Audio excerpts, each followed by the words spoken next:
மகளுடைய ஆசைய கடைசி நேரத்தில பாரதிராஜா அவர்கள் நிறைவேற்றியிருக்காரு அப்படிங்கிற மாரியான செய்தி தான் சமீபத்தில சோசியல் மீடியால உலா வந்துட்டு இருந்துச்சு. அவங்க என்ன கேட்டிருந்தாங்க, இவரு என்ன நிறைவேத்தியிருந்தாரு அப்படிங்கிறது தான் இந்த ஒரு வீடியோல நம்ம பார்க்க போறோம். சமூக வலைதளம் ஃபுல்லாவே இப்ப பாரதிராஜா அவர்கள பத்தின டாக்ஸ் தான் ரொம்பவே வைரலா போய்க்கிட்டு இருக்கு. தமிழ் சினிமாவின் இன்றியமையாத இயக்குனர் அப்படிங்கிறதுல எந்த ஒரு சந்தேகமே கிடையாது. அவருடைய மறைவு கண்டிப்பா நம்ம எல்லாருக்குமே மிகப்பெரிய ஒரு இழப்பு அப்படின்னு தான் சொல்லணும். தமிழ் சினிமாவ அடுத்த கட்டத்துக்கு கொண்டு போன பெருமை என்னைக்குமே அவர் இருக்கும். அவர் நம்மள விட்டு போனாலுமே, அவருடைய படைப்புகள் என்னைக்கும் நம்மளோடையே அவர வச்சிருக்கும் அப்படிங்கிறதுல எந்த சந்தேகமும் இல்ல. தொடர்ந்து அவர பத்தி நெறைய செய்திகள் அடுத்தடுத்து வந்த வண்ணம் இருக்கு.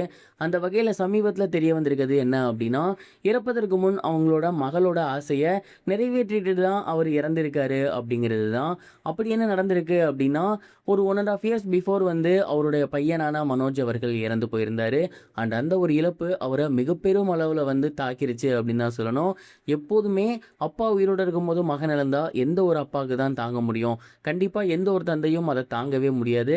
அதனால தான் பாரதிராஜா அவர்களோட உடல்நிலை ரொம்ப மோசமா போயிருந்துச்சு. அதுவரைக்குமே அவர் நல்லா தான் இருந்தாரு. மகனோட இழப்புக்கு அப்புறம் ரொம்ப ஒரு மாரி நொடிச்சு போயிட்டாரு. சரியா சாப்பிடுறதில்ல, சரியா தூங்குறதில்ல. தொடர்ந்து மகன நெனச்சே அழுதுட்டு இருக்குது. மகன வந்து இப்படி இழந்துட்டோமே இந்த வயசுல அப்படின்னு தொடர்ந்து பாரதிராஜா அவர்கள் ரொம்ப அவரோட உடல்நிலைய மோசமாகிட்டே வந்திருக்காரு. சினிமாவ அவ்வளவு நேசிச்சவரு, சினிமால நடிச்சவரு, அதுக்கப்புறம் சினிமாவ பத்தியே பார்க்கிறத விட்டுட்டாரு, நடிக்கிறத விட்டுட்டாரு. தொடர்ந்து தனிமையிலே இருந்து வந்துட்டு இருந்தாரு. இந்த ஒரு விஷயத்த பார்த்த அவருடைய பொண்ணு தான் அவர்கிட்ட ரொம்பவே எமோஷனலா பேசியிருந்தாங்க. குறிப்பா மனோஜ் அவர்கள் கண்டிப்பா இந்த ஒரு விஷயத்த விரும்பவே மாட்டாரு. அவன் எப்போதுமே நீங்க சினிமால இருக்கிறது தான் ஆசைப்பட்டான். நீங்க ஜெயிக்கிறது தான் அவன் ஆசைப்பட்டுருக்கான். எங்களுக்கும் அப்படிதான். நீங்க சினிமால ஏதாவது பண்ணும்போது தான் எங்களுக்கும் அது மிகப்பெரிய சந்தோஷமா இருக்கு. நீங்க இந்த வயசுலயும் போய் நடிக்கிறது எங்களுக்கு பெருமையா இருந்துச்சு. தயவு செஞ்சு அண்ணனே நெனச்சு உங்களோட உடல்நிலையை கெடுத்துக்காதீங்க. மறுபடியும் நீங்க எப்பவும் போல கலகலப்பா இருங்க.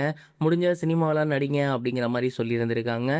அதுக்கப்புறம் தான் பாரதிராஜா அவர்கள் தொடரும் அப்படிங்கிற மலையாள படத்துல நடிச்சிருந்தாரு. அத தொடர்ந்து நிறமாறும் உலகில் அப்படிங்கிற தமிழ் படத்திலயுமே நடிச்சிருந்தாரு. இது 2மே 2025வது வருஷம் வந்திருந்துச்சு.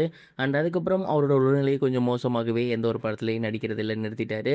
தம் பொண்ணோட ஆசைக்காக அந்த ஒரு வயசுலயுமே அவரு கடைசியா 2 படங்கள் பண்ணியிருந்தாரு. இந்த ஒரு ஆசைய நிறைவேத்திட்டு தான் பாரதிராஜா அவர்கள் கடைசி காலத்துல இறந்து போயிருக்காரு அப்படிங்கிறது தெரிய வந்திருக்கு. இந்த ஒரு செய்தி தான் சமீபத்தில வெளியாகி சோசியல் மீடியா ஃபுல்லாவே பயங்கர வைரலா போயிருந்துச்சு. தொடரும் படத்திலயுமே அவரு சினிமால இருக்கக்கூடிய ஒரு பெர்சனா தான் காட்டியிருப்பாங்க. இறந்து போயிருக்க மாரி தான் காட்டியிருப்பாங்க. அந்த ஒரு படம் ரிலீஸ் ஆனம்போதே, ஏன் பாரதிராஜா சார் இந்த மாதிரியான படத்துலலாம் நடிக்கிறாரு? அப்படிங்கிற மாரி நெறைய பேர் வந்து கேட்டிருந்தாங்க. அது இப்ப உண்மையிலேயே நடந்திருக்கு அப்படிங்கும்போது, கண்டிப்பா ரசிகர்களால ஏத்துக்க முடியாத ஒண்ணா தான் இருக்கும் அப்படிங்கிறதுல எந்த ஒரு சந்தேகமும் கிடையாது.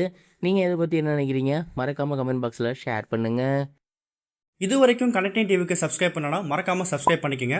உடனடி அப்டேட்ஸ் பெறுவதற்கு நோட்டிஃபிகேஷன் பெல்லையும் கிளிக் பண்ணிக்கங்க.